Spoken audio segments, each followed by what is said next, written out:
millions of kids struggle with learning, processing, and social emotional difficulties. These challenges interfere with their ability to reach their full potential. Dr. Karen Wilson is here to help. Her extensive background in pediatric neuropsychology and higher education have prepared her for this unique mission. Listen as she delivers content to inform, educate, and empower parents and educators. This will enable you to identify challenges that kids face and get them on the road to achieving their full potential. This is Diverse Thinking, Different Learning by Child Nexus. Hello, and welcome back to the Diverse Thinking, Different Learning podcast. I'm your host, Dr. Karen Wilson. For those of you who are new to the podcast, welcome.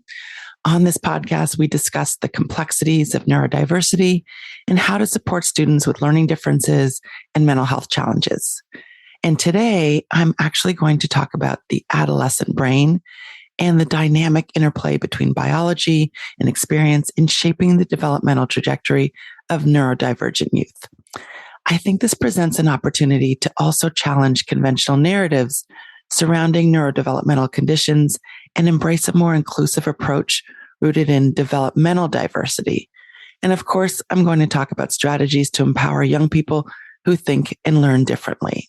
So as I mentioned, we're going to talk about the adolescent brain. Adolescence, often characterized by tumultuous emotions and impulsive behaviors, is a pivotal stage of development. As teenagers navigate the transition from childhood to adulthood, they encounter a number of physical, emotional, and cognitive changes. However, many may not realize that the adolescent brain operates differently from the adult brain, or many of you may realize that. Many adolescents are physically the same size as adults, or even larger. And actually, by age 6, the brain is already 95% of its adult size. But the gray matter, or thinking part of the brain, continues to thicken throughout childhood as the brain cells get extra connections, and there's the development of myelin, which helps us to process information quickly and more efficiently. Now, during adolescence, there's this wave of overproduction of connections that results, again, in this thickening of the gray matter of the brain. And this is a really crucial period for brain development. It's a time where there's this fine-tuning of neural connections and a maturing of cognitive functions. And this process prepares the adolescent brain for the challenges of entering adulthood. And I kind of think about this situation and this period of development as a city undergoing rapid construction during a growth spurt. In adolescence, the brain is like this burgeoning metropolis with an abundance of construction projects underway, building new roads, bridges, skyscrapers, which are like brain cells and connections. Just as in the city, there's an initial surge in construction, this overproduction of brain cells as the brain expands its capacity to process information and learn new skills. However, just as a city planner would assess which roads are necessary and which buildings are redundant, the brain undergoes a process of fine-tuning and what we call pruning. This phase is like city planners refining the infrastructure, optimizing traffic flow, removing unnecessary structures to create a more efficient and functional urban landscape. And by eliminating redundant connections and strengthening important ones, the adolescent brain refines its neural circuitry, it enhances cognitive abilities, and again, prepares for the challenges of adulthood. This process of what we call synaptic pruning is essential for shaping the brain's architecture, much like urban planning shapes the landscape of a city, ensuring it operates smoothly and effectively. So during adolescence, young people navigate a complex interplay between biology, psychology, and social context, and peer relations emerge as a central component of social learning and identity formation. And understanding how these factors intersect is important for promoting mental well-being and resilience during this developmental phase. Many parents struggle to understand the impulsive and irrational behaviors exhibited by their teens during this period. But I think it's really important to keep in mind that adolescents, unlike adults, rely more on their emotional and reactive amygdala during the stage. And the amygdala is like the guard dog of your brain. It's like a tiny but powerful alarm system that's always on the lookout for potential threats or danger. This also means that the teen brain relies less on the thoughtful and logical frontal cortex when making decisions or solving problems. That's because regions of the brain mature at different times. The amygdala, the guard dog, develops early, and the frontal cortex evolves later into adulthood. As a result, in the stage of brain development, teenagers tend to act impulsively.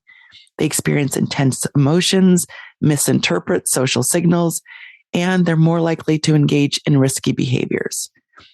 Keep in mind that while the brain stops growing in size by early adolescence, the prefrontal cortex responsible for skills like planning and decision-making is not fully developed until individuals are well into their mid-20s. Now, the developmental process as we know it is not uniform, however, which leads to discrepancies in cognitive abilities among teenagers. And asynchronous maturation not only impacts cognition, it also affects social and emotional brain systems, which explains differences in reward sensitivity, think peer approval, social media likes, and also risk-taking tendencies. This all means that neurodivergent youth, such as those with ADHD, face additional challenges in navigating adolescence. Again, executive functioning, which encompasses skills like impulse control, planning, decision-making, and organization, is often delayed in individuals with ADHD. Research indicates that children with ADHD exhibit a delay of 2 to 3 years in their executive function skills compared to their neurotypical peers. And this lag in brain development can manifest in difficulties with attention, impulse control, and emotional regulation, which just exacerbates the challenges of adolescence. Adolescence is also a time of vulnerabilities, particularly for neurodivergent youth. The mismatch in brain development, coupled with societal and peer pressures and academic demands, can heighten stress and make areas of challenge worse. Adolescence is a period when mental illnesses may first emerge. And this is really attributed to the convergence of biology, psychology, and again, those societal and social changes. And social experiences play a key role in shaping adolescent brain development, particularly in areas related to peer relationships and social processes. During this period, teens may be inclined to take risks, as I was saying before, because they prioritize social connections, which can influence their decision-making and their risk-taking behaviors. Due to ongoing brain development, teens may also respond differently to stress compared to adults. And increasing this vulnerability to stress-related mental health issues can contribute to anxiety and depression.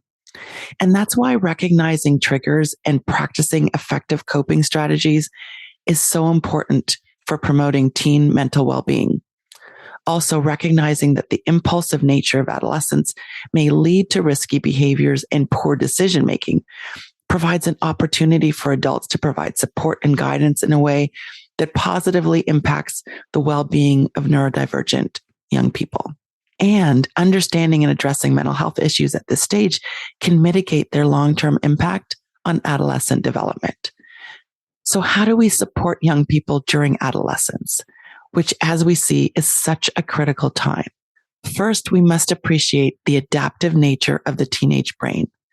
The adolescent brain demonstrates remarkable adaptability and responsiveness to new experiences and challenges. Engaging in activities such as taking challenging classes, exercise, and creative pursuits can strengthen neural connections, brain connections, and facilitate brain maturation during this critical period. Next, we have to understand the unique challenges that young people face and make sure that intervention and educational strategies are tailored to their needs. These strategies should also foster resilience and facilitate positive outcomes. This may involve creating structured environments, offering emotional support, and implementing accommodations that give students an opportunity to demonstrate their knowledge fully. Empowering neurodivergent adolescents requires a multifaceted approach that recognizes their diverse needs and strengths, It also means creating inclusive learning environments that promote self-advocacy and resilience. And there are a number of ways to do this, ways that support adolescents on their developmental journey. Again, if we are going to take a multifaceted, supportive approach, that means that in addition to fostering a culture of acceptance and understanding, we also need to do things like prioritize sleep. Many teens struggle to get enough sleep due to changes in melatonin levels, and that leads to difficulties in attention, emotional regulation, impulse control, and academic performance. So prioritizing sleep hygiene is crucial for supporting teen mental health and overall well-being. Supporting young people might also involve adopting a different way of thinking about how they grow and change. Instead of seeing things as fixed or set in stone, it's important to recognize that everyone's development is different and can vary over time. This means understanding that people's brains work in diverse ways and that there's more to it than just fitting into specific categories.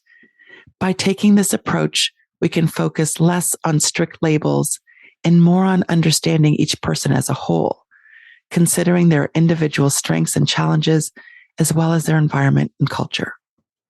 As someone who works with young people, it's important for me to see the positives in those who think differently and appreciate the unique skills and perspectives they bring. Neurodiversity challenges traditional notions of pathology and disability and advocates for the recognition of cognitive differences as natural variation within the human population. Now, expanding on this idea, developmental diversity broadens our understanding to include the ever-changing nature of how our brains develop. It emphasizes how our surroundings and life experiences play a big role in shaping how we think and behave. For neurodivergent youth, this developmental journey may unfold along unique trajectories, and understanding the dynamic nature of the adolescent brain is important for, again, providing tailored support, guidance, and interventions. Despite the challenges of adolescence, most teens demonstrate resilience and go on to lead healthy adult lives. Continued support, particularly in areas like executive functioning, is essential as teens transition to adulthood, fostering independence and responsibility while navigating societal expectations. In this episode, which is a little different than the interviews I traditionally do, I walked you through the adolescent brain, which, as you can see, is a work in progress. I discussed differences in neurodivergent youth, vulnerabilities in adolescence, and how to support young people. I hope that you can see that the adolescent brain is really a fascinating landscape. It's teeming with possibility and potential. And for neurodivergent youth, navigating this terrain requires understanding, compassion, and support. But by embracing their unique strengths and challenges, by recognizing, again, this interplay between brain development, social experiences, and mental health, we can empower neurodivergent adolescents to thrive in a complex and ever-changing world. Thank you so much for joining me today. Until next time, keep embracing diversity and celebrating uniqueness. Thanks for listening to Diverse Thinking, Different Learning by Child Nexus. For more resources, visit us online at childnexus.com.